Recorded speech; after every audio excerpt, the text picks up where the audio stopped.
Good morning. Today's topic is Advocate Act 1961. In this act, we'll discuss about the introduction of the Advocates Act 1961 and the objects and reasons of the Advocates Act 1961. So, very first we must know about the Advocate Act, how it came into force. For this, the Indian High Court Act 1861, commonly known as the Charter Act, passed by the British Parliament, enabled the Crown to establish high courts in India by letter patents, and these letter patents authorized and empowered the high courts to make rules for advocates and attorneys, commonly known as solicitors.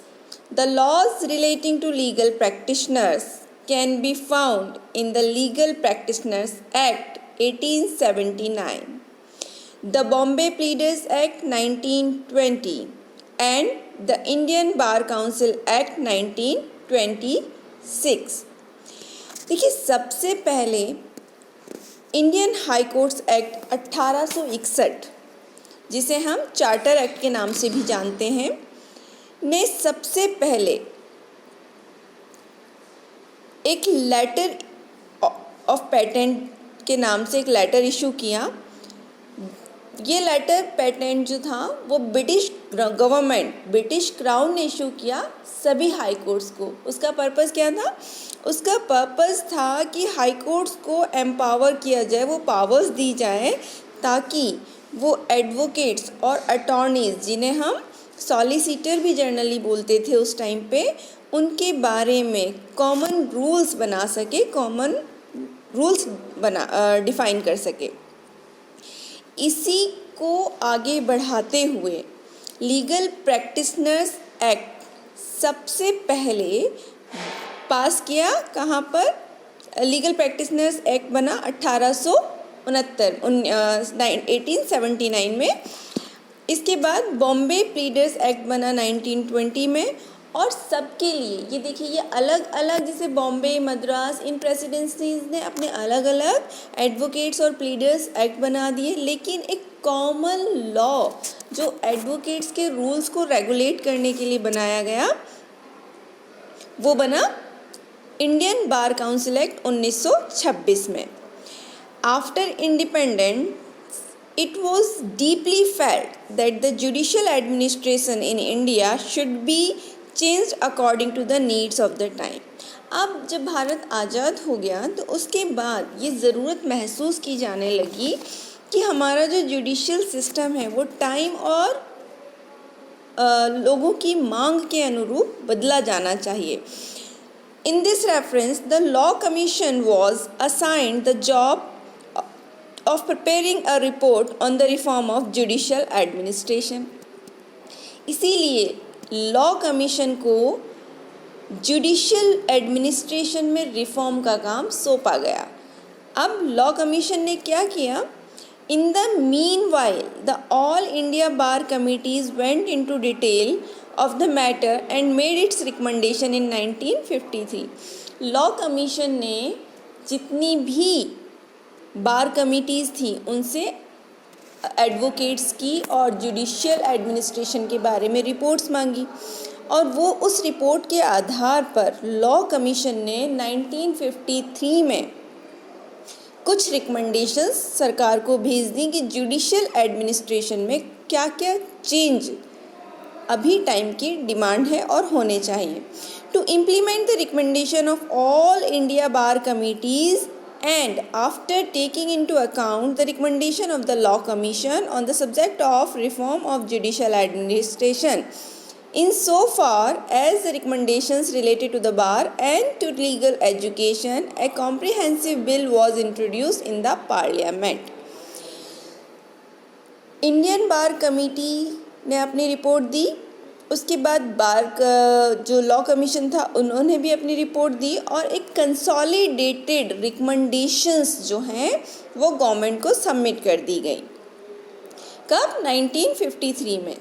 और इसके बाद parliament में एक comprehensive bill produce किया गया judicial administration के लिए कि जुडिशल एडमिनिस्ट्रेशन कैसे रन होना चाहिए, उसके ऑब्जेक्ट्स क्या क्या होने चाहिए।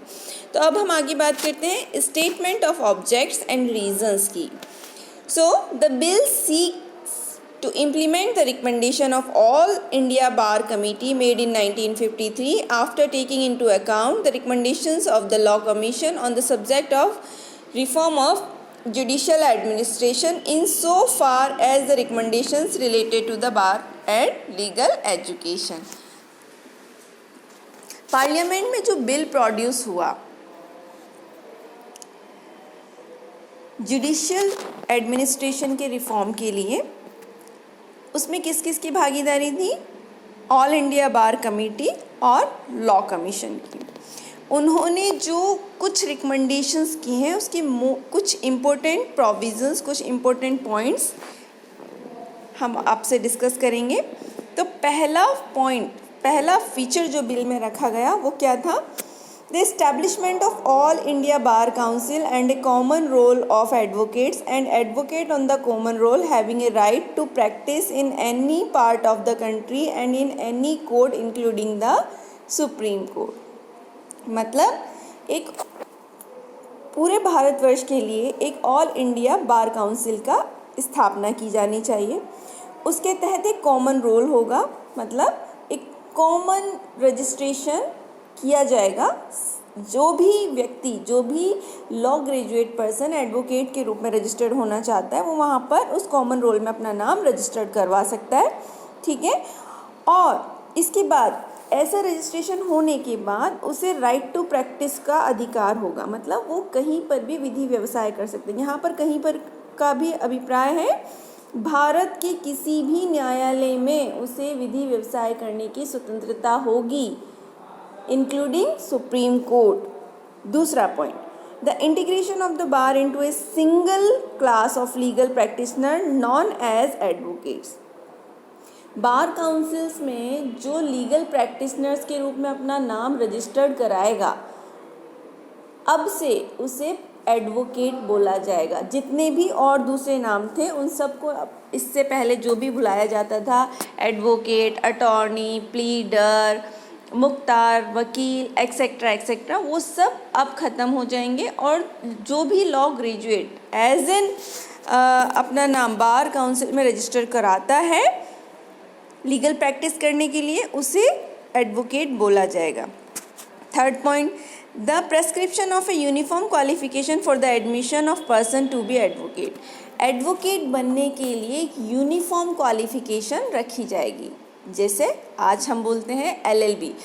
एडवोकेट के रूप में प्रैक्टिस करने के लिए आपको लॉ ग्रेजुएशन की डिग्री होना ज़रूरी है और ये पूरे भारत में एक समान रूप से लागू होता है। Fourth point, the division of advocates into senior advocates and other advocates based on merit. Bar council, Indian Bar council को ये अधिकार होगा कि वो अधिवक्ताओं को सीनियर एडवोकेट्स और अदर एडवोकेट्स में कैटेगराइज कर सके, लेकिन ऐसा बार काउंसिल सभी अधिवक्ताओं की सहमति से ही करेगा। ये रूल जो है वो म्यूचुअल अंडरस्टैंडिंग पर बेस्ड होगा। Next, the creation of autonomous bar council, one for the whole of India and one for each state.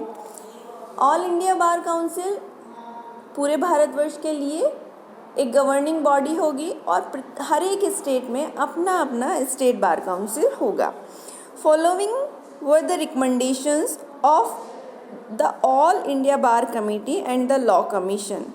ये जितनी भी रिकमेंडेशन हैं, ये रिकमेंडेशन ऑल इंडिया बार कमेटी और लॉ कमीशन ने सामूहिक रूप से भारत सरकार को दी।